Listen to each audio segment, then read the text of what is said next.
Well, we were all delighted with a 1.57 billion announcement that Rishi Sunak made for the cultural sector, which was amazing and superb in many ways.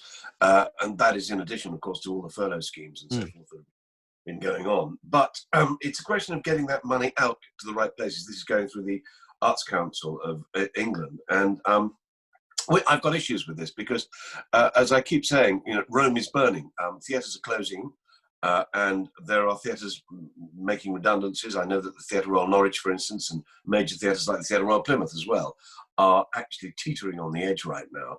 And we need to get that money out, and soon. And it's not just about getting the money to the fabric, to the buildings. And it's sort of all very well to say, let's just mothball the buildings till time get better. But what's going to happen is we're going to begin to lose our talent. People are doing other things. I mean, my own daughter was in a show in London, and her show had to close suddenly overnight, and now she's doing something completely other just to keep body and soul together. So, I have personal experience of this, and also just looking at the industry and talking to people within the industry, it is teetering on the edge. And we mustn't forget, not only is it of great financial value to the UK, it is one of our greatest offers to the world globally. The English, since the time of Shakespeare, we've exported what the British values across the world through theatre, through the English language. And yet it is entertainment. It is audiences cramming into a room, row upon row, very close to each other at a time when infections are rising. Is there really a case for reopening in a normal manner? Well, I think there is, and I was talking when I was part of the Department of Culture, Media and Sports Select Committee the other day to Andrew Lloyd Webber, who did his experiment at the Palladium, you might recall, where they fogged the entire building, and they also put hand sanitizer everywhere, and they held a sort of half house full performance, and it sort of worked.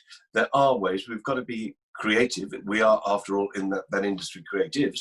So we've got to be creative and find ways of doing it. Incidentally, when the Prime Minister made the announcement on July the 9th that open air theatre could take place, I immediately got together with a chum of mine, because I used to be in the industry myself, and we produced, wrote and starred in our own production, just to sort of give everybody a fillip. And I tell you, we sold out within a day or so of the box office opening. People are desperate to get back to some form of cultural offer.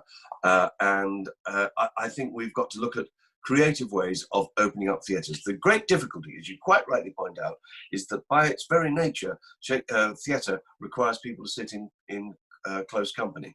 Well, we'll have to get used to a new norm where we won't be quite so close, and a new way of financing theatre. Looking beyond the pandemic, is there actually, have there been lessons that have been learned by the theatre industry, do you think? We've seen productions being put on in a virtual way. We've seen performances being streamed. Is there room for some kind of hybrid going forward, even though things may return to normal? Well, in hard times, we do think really creatively. A great friend of mine, Robert Lindsay, is involved in lockdown theatre, and they're producing theatre where you pay so much to watch it live online. I mean, this does work. It will never replace the true theatre experience of having that unique moment where you're all in the same space at the same time. You have that unique experience. Doesn't matter how many times the actors have performed the show, they will perform the show in a particular way because of that particular audience on that night. Now, we want to get back to that, of course, but in the interim, yes, we can do pieces online. We can do perhaps more open air, perhaps more promenade theatre. There are ways and means of doing it. But the really important thing is right now, we want to save the fabric of the theatre, the buildings, of course, but also we also want to get some of that money out to the freelancers who have fallen through the furlough scheme, the actors, the prop builders, the set designers, the costumiers. All of that relies on a strong theatre offer. And if you go to the West End right now, which is globally a major centre of theatre, everything from taxi drivers, cafes, restaurants, in the West End of London, one of the greatest cities in the world, they're all suffering. If we get the theatre open in some form or another, this will help.